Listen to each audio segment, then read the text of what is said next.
To develop something new that solves a significant problem and creates real value for customers, you have to take risk proportionate to that potential return. Yet most people are conditioned to avoid risk. Leading in innovation requires a willingness to pursue a goal without knowing exactly how you will achieve it. To overcome the fear of failure and move forward with pursuing the unknown, leaders must learn to embrace the concept of being directionally correct. Today, my guest, Chuck Swoboda, and I discuss topics such as what it means to have an innovator spirit, how leaders can innovate outside the boundaries, why failure is so important to innovation, and when and how leaders can know that innovation is not the right thing to do, amongst many other topics. Ladies and gentlemen, welcome to the Moving Forward Leadership Podcast, episode 124, The Innovator Spirit, with former Cree CEO, Chuck Swoboda. Welcome to this episode of Moving Forward Leadership. Stick around and learn how to achieve, excel, and become a leader that people willingly follow. Lead, don't boss. And now, here's the host of our show, Chief Leadership Officer, Scott McCarthy. Welcome one, welcome all. It is your Chief Leadership Officer, Scott McCarthy, and it's so great to have you here. Welcome to the Leadership Podcast that's all about helping you be a better leader and not be that awful boss. And here we focus on 3 domains of leadership to ensure that you are successful in your mission, and that is leading yourself, how you can achieve your top performance as a leader. Leading your team, how your team can achieve its peak performance, and ensuring that cohesive bond together. And finally, leading your organization, how your organization can achieve its top output, whatever that output may be. And we go out and get guests like Chuck today and couple it with my 20 years of military experience to bring the Moving Forward Leadership Podcast to you, the leader. And it's so great to have you here. And it's such a great topic today. It's such a great talk that Chuck and I have. I wasn't 100% sure about it at first, but I will tell you that once we got dove into the topic and the conversation, I was like blown away. You see, Chuck, he's an innovation experience, and he's a pioneer in the LED lighting industry, and he's got over 30 years of experience in technological business. Author, speaker, and he's a host of the Innovators on Top podcast. And today we're going to be doing a deep dive into his latest book, The Innovator Spirit, Discover the Mindset to Pursue the Impossible. Because if you're not driving forward, if you're not innovating, if you're not evolving your organization, you're going to start dying. And that's not what we're here as leaders. Here as leaders, we are here to help our organization push forward. So we're going to be focusing on that 3rd domain today, ladies and gentlemen, in leading your organization. So why don't we hit stop on me now so that you can get to the goods? So sit back, relax, and enjoy my conversation with Chuck Swoboda about how you can have the innovator's spirit.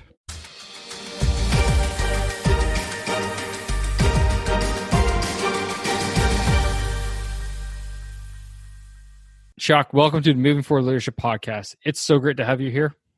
Well, thank you for having me. I really enjoyed your book, Innovator Spirit. Thanks for sending me a copy. I truly appreciate it.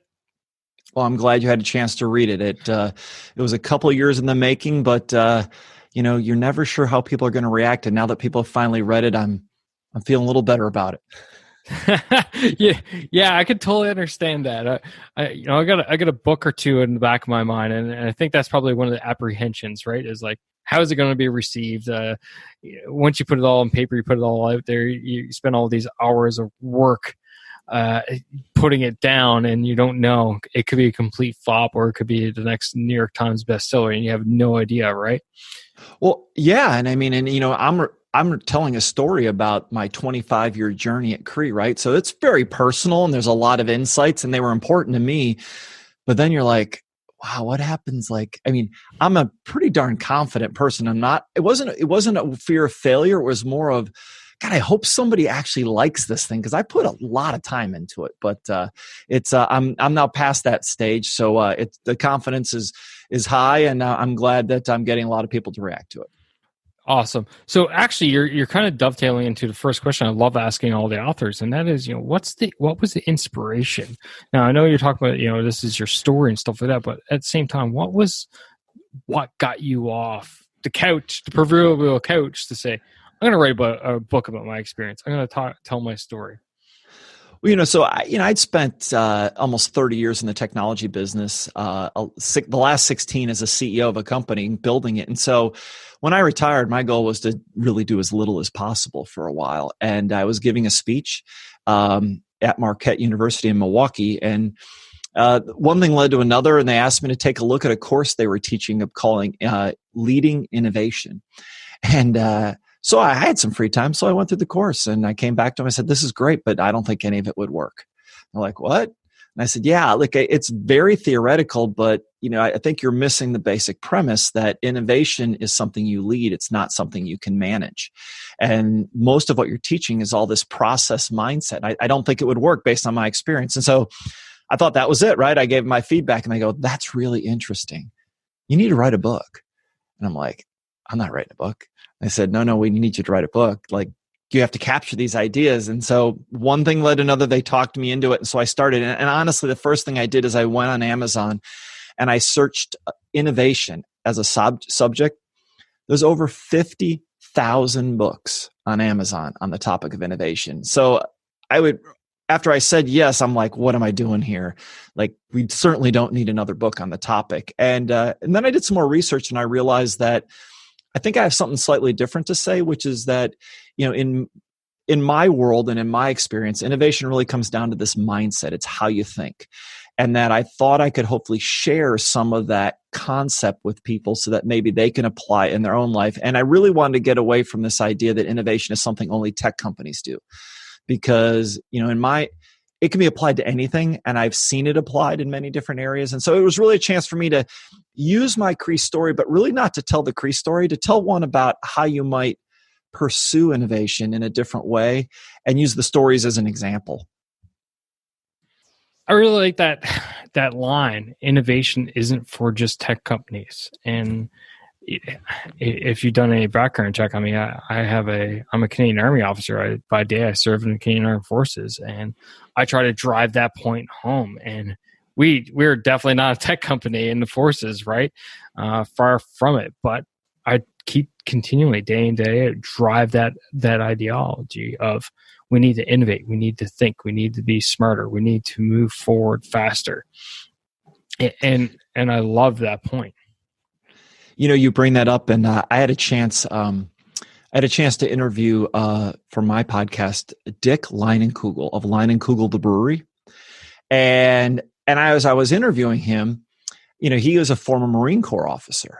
So I'm thinking, you've been pretty innovative, but didn't kind of your military training get in the way? And he really opened my eyes to something. He said, yes and no, right? There is structure, there's an approach we want.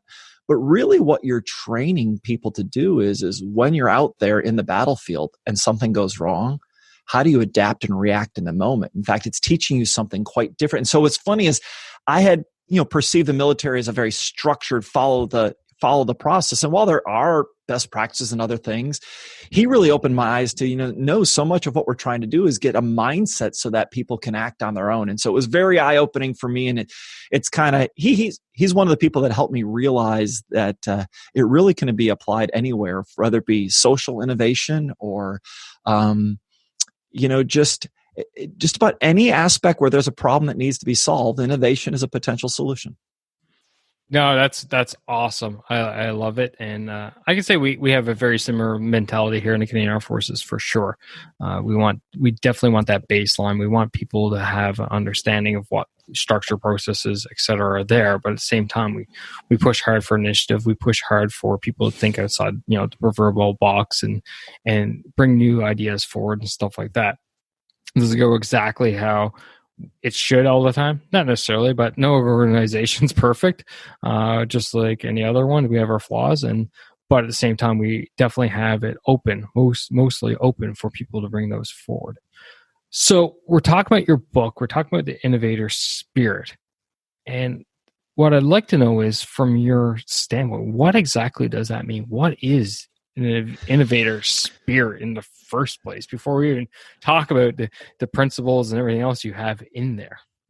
Yeah, so most people wouldn't associate the word spirit and innovation together. But for me, it kind of brought out this context of the innovator spirit is this mindset or these beliefs that allow you to pursue the behaviors that make innovation possible.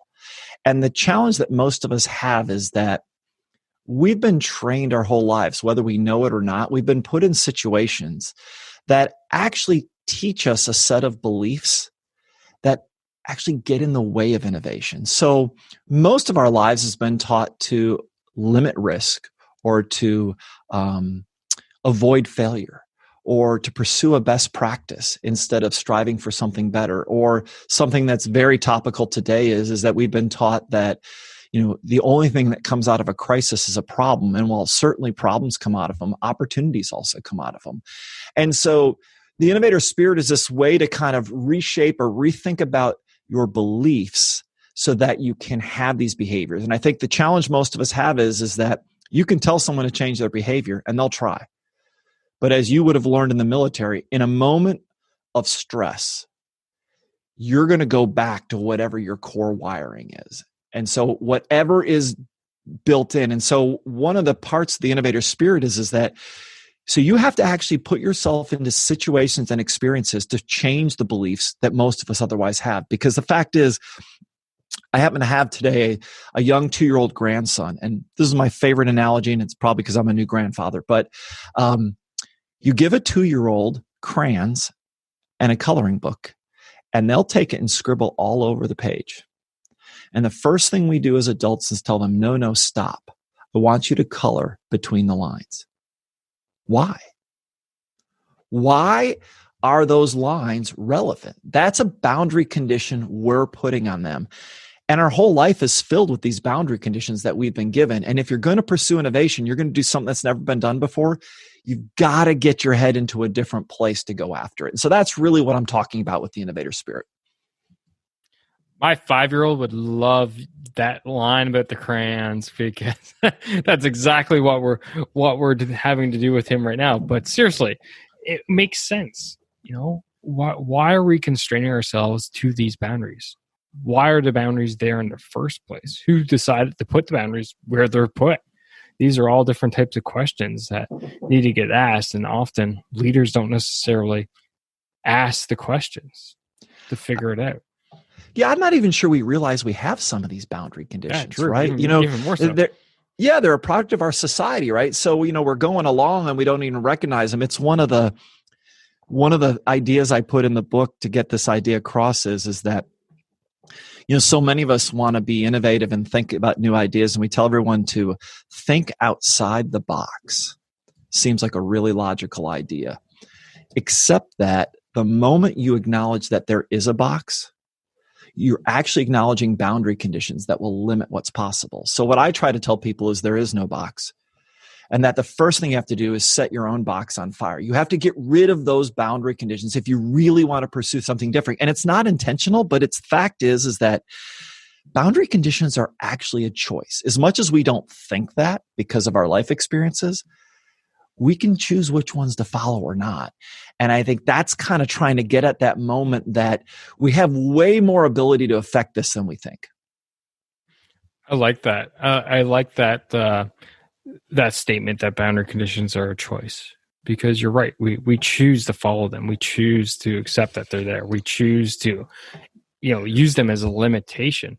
So I guess the follow on is, how can leaders decide between whether or not they should respect the boundaries? Because sometimes there's boundaries which need to be respected.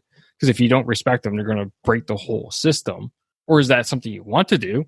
Or are those boundaries that, let's push these. Let's break out the big eraser, ladies and gentlemen. And let's get rid of this line that's driving us nuts and that we keep hitting against. Is there a difference there? Is that something that can be differentiate? Yeah, no, I think there is. I think what you have to ask yourself is, what is the problem you're trying to solve and how big of a problem is it?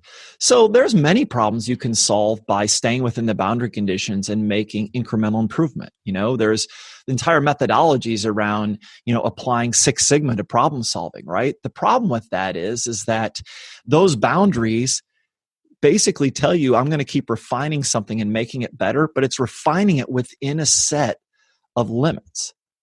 Innovation is something that's never been done before. It's not in the Six Sigma. It's out in the seventh, eighth, or ninth Sigma. So you try to refine your way there, you can't get there. It's somewhere else. And so I try to help people to understand that you have to decide how big of a problem it is and how bad you want to make a mess, because innovation is messy. You will break some things. You will get some things wrong. In fact, you're not going to do something really amazing if you're not going to encounter some failure along the way. One of the things we used to say is, if you haven't failed, you haven't tried hard enough. I know for sure if someone's done something and never failed, they have not pushed the limits what's possible, because you can't find the limit until you go past it and see that it breaks. It's not possible. Now, does that mean we should always do that? Absolutely not. In fact, I think that's the challenge for most organizations, is that we use this word innovation as kind of the solution to every problem, and it's not. Some problems, innovation is a phenomenal solution when you have the right context, when you really have to change. But in some cases, if you're not willing to give up some of the boundary conditions, that's probably okay, but it also means you shouldn't expect to be all that innovative, and you might be kidding yourself a little bit. And so I really try to caution people that innovation is this amazing tool that, I call it the great equalizer. It gives the underdog a chance, probably even an advantage in many cases, but it's not the only tool. So that brings up a really interesting point. An interesting question I have in the back of my mind is, when and how can leaders know when innovation is not the tool that they're looking for, that won't solve their problems? You probably know it if, as the leader, you're not willing to give up what you have today. In other words, let's say you've got a pretty good thing. If you're not willing to lose it in the pursuit of something better, you probably aren't really ready to get there. Because what will happen is, if you try to many people try to say, look, I really want to innovate, but I don't want to screw up what I got just in case. And what happens is that when things get tough, things will start to go wrong. Almost any leader in that situation is going to fall back to what's working today. And so what I like to say is to many people is that when it comes to innovation, contingencies and backup plans have negative value. They actually make it harder. You want to basically have to go all in to the point where success is your only option, because otherwise human nature is going to get in the way, right? If you have a successful business and we're going to say, let's go try to do something really amazing, but it might kill your current business. You got to decide, are you prepared to live with those consequences? And for many people, they're not, and that's okay. But you got to be prepared. And that's why, it's why most large organizations are not very innovative, because at the end of the day, they're not rewarded. They're rewarded to hit their goals and deliver a predictable outcome. They're not rewarded to take a chance and maybe find something great. That's just not how we measure them. I can totally see that, right? Like, if you look at all the big corporations, even the ones that you think are innovative, Google, Apple, for example, are they actually being innovative? I've actually been a huge critic of Apple from negative day 50 and saying that no, they're not that innovative. They just keep turning out the same product in a different packaging over and over again. But you're right, they're being rewarded for consistent baseline returns. That's what their shareholders are expecting. That's what the analysts are expecting, right? Not this all suddenly something that's going to break the internet or break the world again. Yeah, look, when I started at Cree, it was 30 people, $6 million in revenue. We were a startup. There's no risk in trying stuff. You got nowhere to go but up. So you just go for it, right? It's actually quite easy to be innovative when you got nothing to lose. As we became a more successful, mature organization, and we got to 100 million and then to 500 million and then to $1 billion of revenue, and the profits are going up, The shareholders that become part of your company, they like those profits. They like hitting that quarterly number. They don't like big surprises. If they're all good surprises, they'll take them, but they don't want any bad ones. And so I was someone who learned to live in a very innovative world as we were building the company. I tried to maintain that, but honestly, I would say by the end of my time at Cree, we were less innovative because we did things to improve predictability because frankly, that's what our shareholders wanted. And whether I like it or not, that's who I worked for. They were my boss. And, my job was to optimize what they were asking me to do. And so it's logical to see how you get there. Although as someone who had gotten to live on the other side of that and live in this very high risk world and having some big successes, it was tough. It was not nearly as fun at the end as it was at the beginning. So based off of that experience, based off of everything, that you learned, hindsight being 2020, is there a way that leaders can, or things that leaders can do to continue that innovation as their organizations mature, as they get more, structured, more formalized, get more shareholders in who demand these quarterly profits, quarterly returns, etc.? Is there a way to keep that going, or is it just kind of natural? It's the way it goes type of thing. I think the answer is a little bit of both. If you're a publicly traded company where your investors are investing because of your quarterly results, and that's their expectation, and that's the expectation you set with them, right? When you pitched your company and convinced them to invest, at some point, those metrics are going to start to limit you, and there's not a lot you can do about it. I think there are things you can do to be innovative within a larger company, but also I think there's things you can do to think about your shareholders differently. If I was to do it again, I think I would change how we pitched our shareholders. We were very proud that we had great revenue growth and great profit growth. Look, people liked it. Everyone rewarded. They said, that's a great job. I would have tried harder to not let people overly focus on that. I would have set expectations. We're still going to try to grow, but we're in the business of taking big bets because that's how we create transformational value. And frankly, there's going to be some quarters where it's going to be ugly. But if you're going to invest, I think there's more upside in this, but you got to be prepared for the downsides. Now, I can say that now. I was a CEO for 16 years, right? My confidence is pretty high after doing it for a long time. When you're in your second year as CEO, you're just trying not to get fired. So it's kind of hard to do that. I think the other thing you can do is, let's say you have to live with those boundary conditions.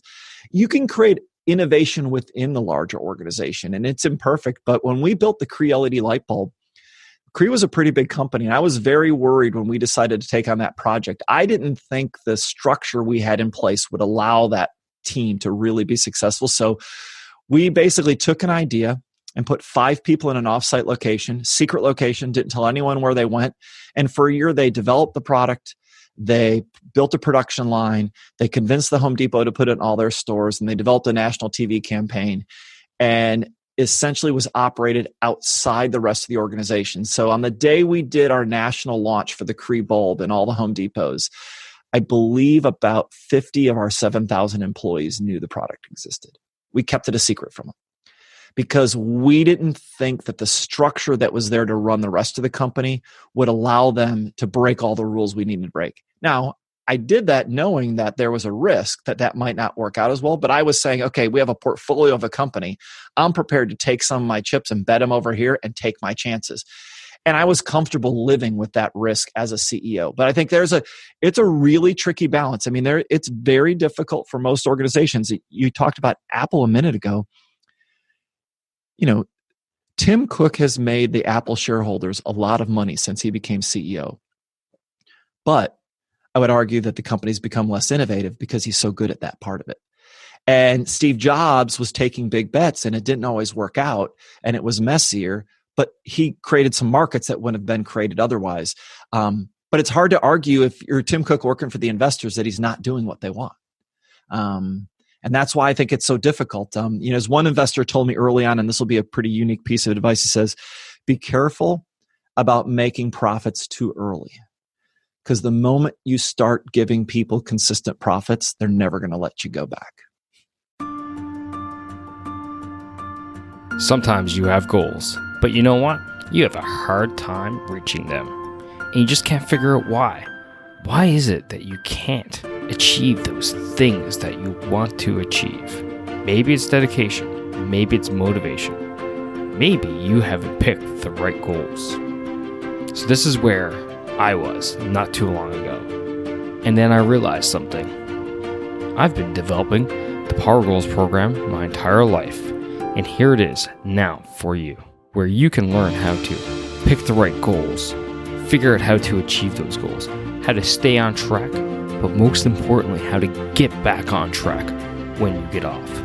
So are you ready? Are ready to up your game and achieve those things that you've been meaning to achieve for so long now? Simply go to movingforwardleadership.com/power and learn more about the Power Goals program and achieve everything that you've been wanting to achieve. And now, back to the show.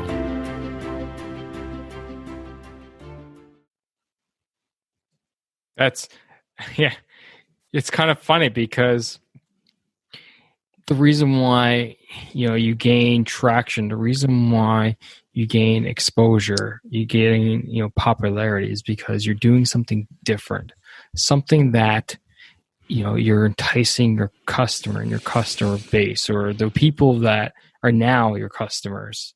But then, like you said, as soon as you start turning profits, your shareholders start demanding stable, consistent. Predictability is the word I would use, right? Yeah. Yep. Right. And it's almost an oxymoron. They're basically conflicting. And it's like, how do you balance that? Because you need to keep innovating to keep the customers continually coming. But at the same time, as you said so many times, when your company goes public, when you become a publicly traded organization or company, obviously, shareholders become your boss as a CEO.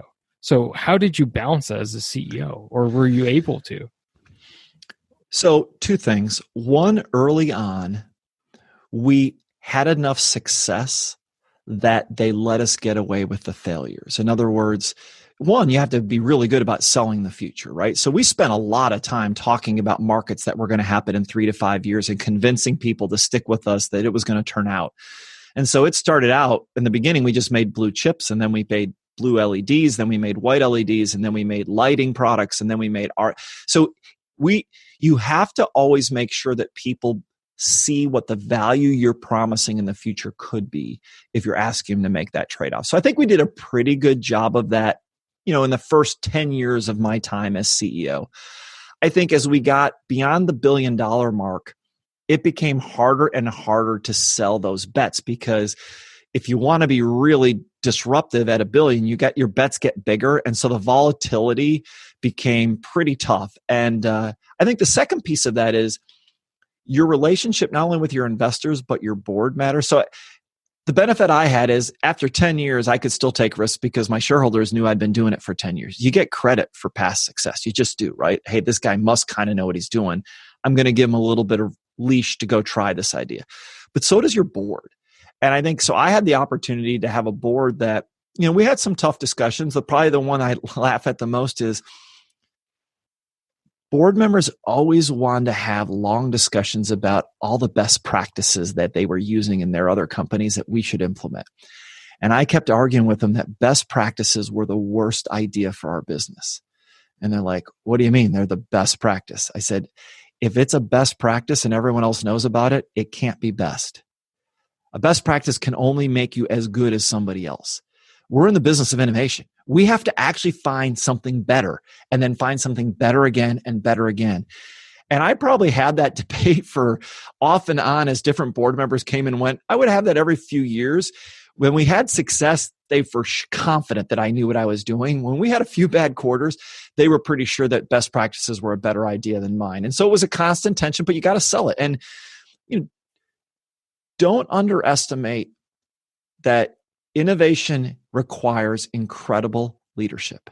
You've got to be willing to do the work. You're basically convincing people to change, which nobody really wants to do. So you've got to convince yourself that what you're doing today isn't good enough. You have to do something better. You have to convince your team to follow you down a path that's going to probably screw up what they're already good at. And you're going to have to convince your customers to do something that they aren't otherwise looking to do. That's really hard. And I think you got to be prepared as a leader to take that on. Now, why would we keep doing it if it's so hard? Because it's about as much fun as you can have in a job. It is literally, you go into work every day, you don't know what's going to happen. And no matter what problem comes up, the attitude is, we'll just figure something out. And it's the most exciting and empowering world you get to live in. And you just get used to the fact that some days things aren't going to go as planned. Love it. Absolutely love it. And I want to go with that thread more. I want to look at, this is obviously a leadership podcast. The listener is hungry. They want to be that leader that they envision themselves. They want to be that leader that inspires people, that motivates people. They don't want to be that boss.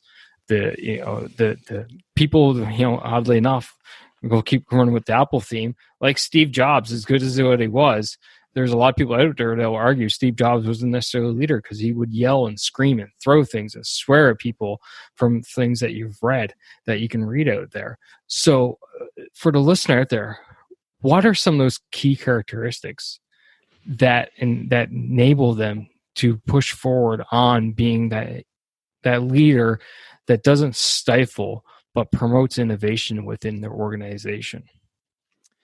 Yeah, I think you're at something important there, which is it doesn't stifle them, but it promotes it or encourages them. I'm going to use your Steve Jobs example just because I think it's an interesting case study. One of the things I learned from a basketball coach, he was mad at his star player at halftime. The star player ended up being in the NBA at some point, by the way. But he was so mad at him at halftime. He was just screaming, he goes, "You think you're a good leader?" He goes, "Yeah." He goes, "No, you're not. You're not a good leader. Look behind you. Nobody is following you. You're not a leader if no one's following." And so that story, which I heard many years ago now, has been one that really stuck in my head. I had a chance to interview someone that worked at Apple and at Next with Steve Jobs. They worked for him 2 different times and literally worked for him when they designed iPhoto and iMovie. And I asked him what it was like. And what he would say is Steve Jobs was not a very nice person. He did a lot of things that would make you uncomfortable, but people followed him. And so what I would caution, the people that listen to your podcast, there are definitely better ways to do this. And you don't want to emulate Steve Jobs' behaviors because it'll just make you a jerk. But he was a leader because it wasn't just his behaviors. I think too often we get into, how do I act like that and I'll get the same thing? No, it's how do you inspire the person to see a different future and then join you to go after it, knowing it might not be possible. And so there's no one way to do that. In our culture, we had a culture called the brutal truce. I mean, we would tell people if they had a bad idea, our culture was to call you out in a group and deal with it right then and there. And the issue wasn't that you should feel bad about it. The issue was, as part of the deal was, everyone comes in and you have to, if you want to be on the team, you need to understand that each person is responsible for their own mental state. That's the starting point.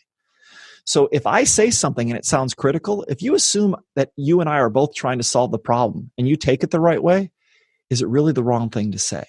And what happens is you can get to an environment where you can solve problems at a rate that is so much faster than if you have to kind of be very cautious. Now, that won't work in every culture. That doesn't work in every organization. There is no one leadership style that applies. I think it's matching the style and the culture and the problem you're trying to solve. And I think that could look different in just about any organization. And so I would say that, would I have liked to work for Steve Jobs? I worked for some people early on in Cree startup years that you might have made it feel a little bit like that. But I learned to take it as, I am passionate about doing something everyone else says we can't do. Do you want to join me? And when you say yes, wow, the whole dynamic changes. So I don't know if that's answering your question. I guess it's really saying there's no one size fits all advice. It's about, look at your team. If they're following you, what you're doing is working. And if they're not, it's up to you to do something different. I think you summed it up really well. And I like that no size fits all, right? I hate cookie cutter solutions. I hate people who show up like, oh, you just do this and it'll be perfect. Like, well, no, not every situation is the same. Not every team is the same. Not every leader is the same. Not every dynamic is the same. Sure, you can take that, but you need to take the overlay of your situation with that advice or potential cookie cutter solution and look at it through the lens of what you have going on right now. What is it what is your actual situation? What's your team like? What are the constraints, restraints, whatever factors are going on? What's your culture like, etc.? Does it fit? No, not 100% of it is going to fit.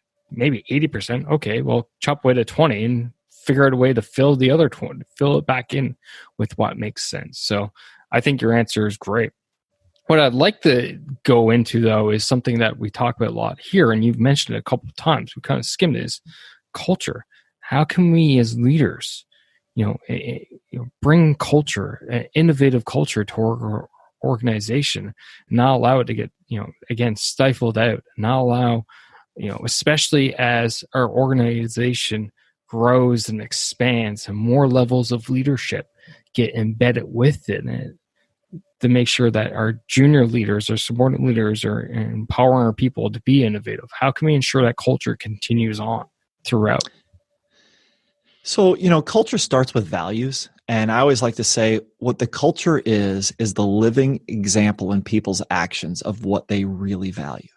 Not the values you write on a nice piece of paper at orientation, and not the values you have hanging on the wall. In fact, I read a book early in my time as CEO that I took very literally, which said that if you have to hang your cultural values on the wall for people to know what they are, they're not your cultural values. Your cultural values are how people act when they don't look at the wall. And so I literally took that one day, went into my management team meeting and took the big picture of values and I threw it on the floor and we took them all down. Because I said, if people don't know it, and early on, it's reinforced in your actions and your behaviors every day. One of the challenges with culture is we say we want a certain kind of innovative culture, but we really don't want all the things that come with that. Right? Or we want a culture that's going to be super aggressive, but not in this situation. And what I would say is that you got to get alignment on the values. You need to be very honest about what they are. You need to tell people that we're going to live by these and we're going to hold each other accountable. And when I say hold each other accountable, you have to literally do it. And it's got to be out in the open. People cannot wonder what you mean by something. And so that doesn't mean you have to be rude. Some organizations are going to do it much more gently than others. But if you and I have a shared value about something and you do something in a meeting that isn't aligned with that, and someone else on the team sees that, if they don't see me, at least in some way, acknowledge that's not the deal, we've signed up for something else. If I try to handle that later, the moment we walk out of that room, everyone else is wondering if that's still the value or not. And so no one likes it, but there's no days off on the values. There's no days off on the culture. It's consistent and it's every time.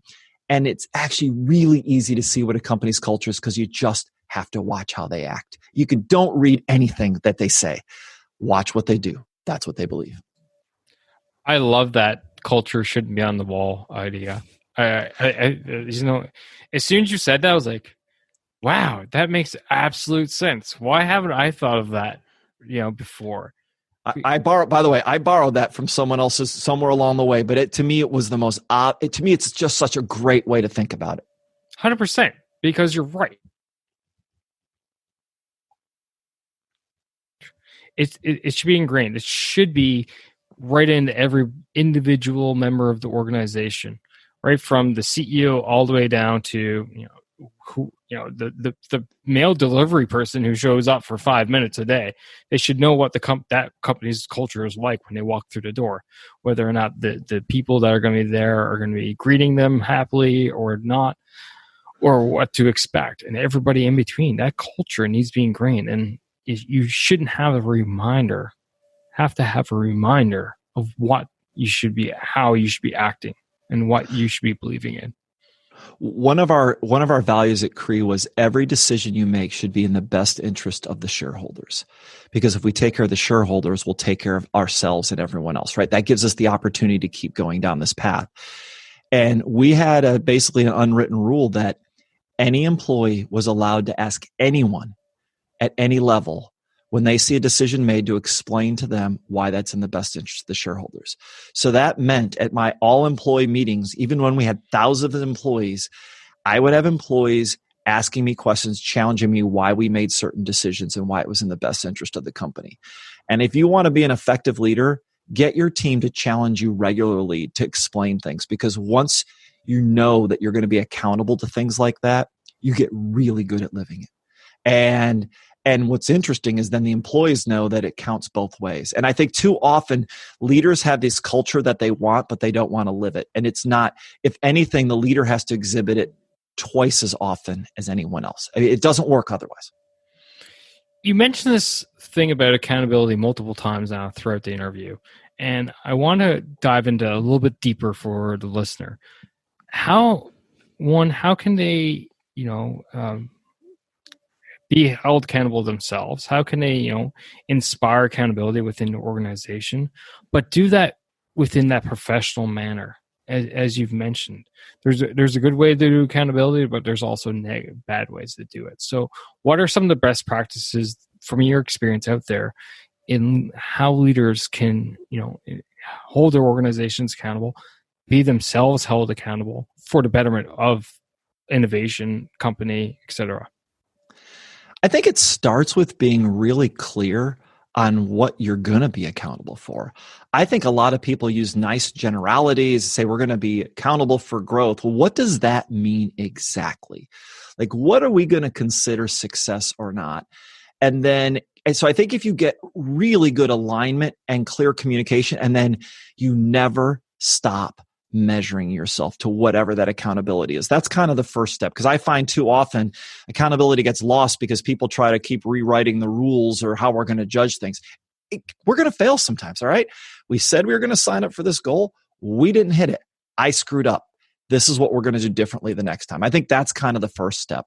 I think another thing is that to be really good at accountability, you have to be comfortable owning results that you don't completely control.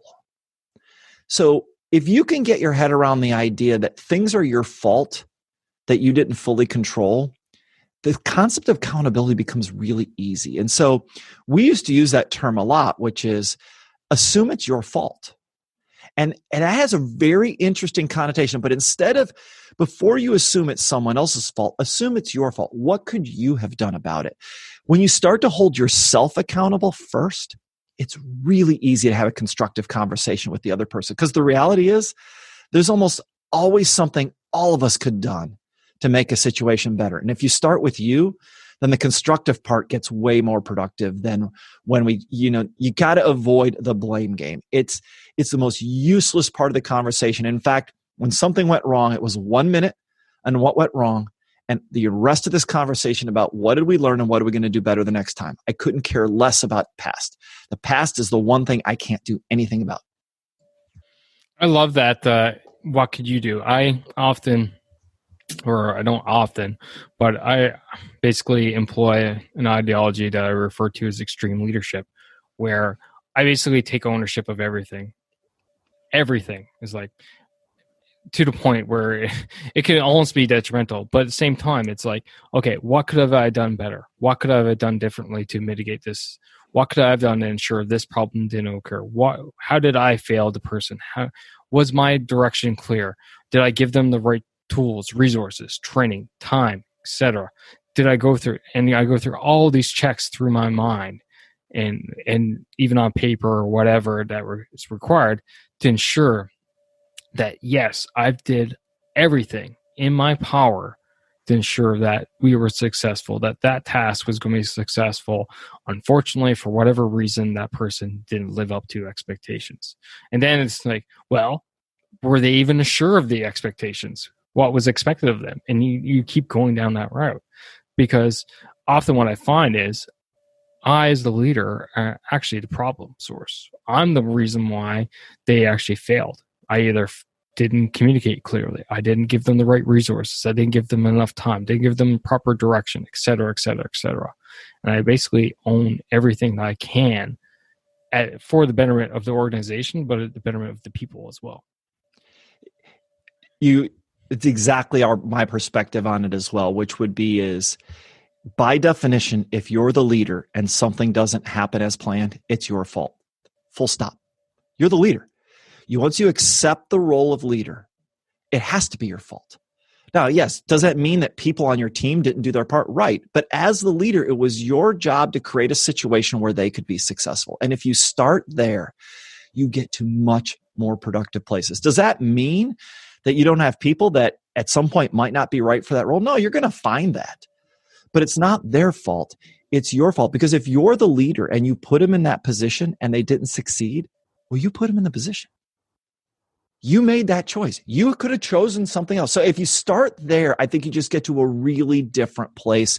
It's kind of, maybe the advice is for the people listening is, if you want to understand accountability, hold yourself more accountable than anyone else will hold you. And if you start there, you get to a really good place. Yeah, no, for sure. And I especially like that part about whether or not the person fails. If the person fails in their job, like, well, did you provide them the right training? Did you try a different position for them, a different role, et cetera, et cetera, et cetera. Chuck, this has been a fantastic talk, and I feel like we could go for about another 3 hours. But I think for the betterment of for the listener out there, we should probably wind this down before we go through your entire book, because I don't want to steal everything that's in there from you. So before we wrap up, though, I do have a couple last questions. Okay. The first one is a question I ask all the guests here, moving forward leadership, and that is, according to you, what makes a great leader? I would say there's a few words. I think great leaders are humble. They're passionate. And I think they know that they're never done learning to be a better leader. Awesome. Love it. Especially that never done learning part. I always say the moment that you stop learning is the moment that you become useless to your organization. And finally, how can the listener follow you? How can they find you? How can they grab a copy of your book?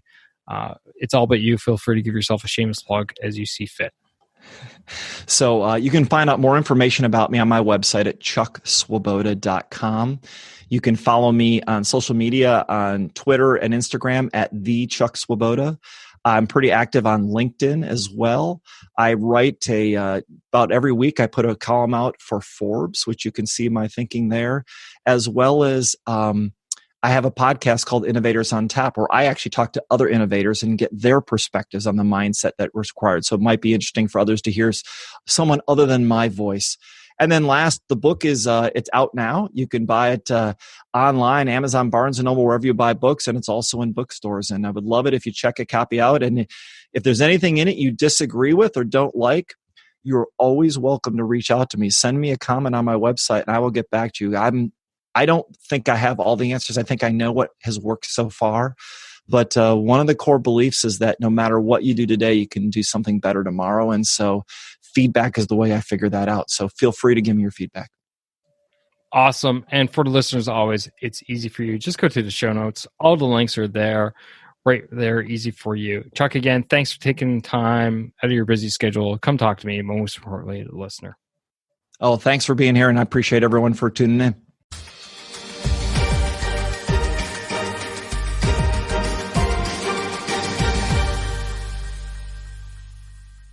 All right, that's all I got for you fine folks today. I hope you enjoyed the show. I hope you enjoyed the interview. And most importantly, I hope you got something out of it. And if you did, remember, R squared, S squared, right? Rate and review the show so that it gets a little bit noticed, a bit more. But most importantly, I can help more people, because that's what I'm here for. That's what my guests are here for, is to help more people become better leaders and not being bosses, right? So remember that. R squared, rate and review. S, share the show. Share this show with someone who you think can relate to the podcast as a whole and today's topic. And then finally, subscribe. Subscribe so that you never miss another episode. And you can do that via your podcast playing app of choice through movingforwardleadership.com/subscribe. That's it for today, ladies and gentlemen. And as always, stop bossing and start leading. Take care now.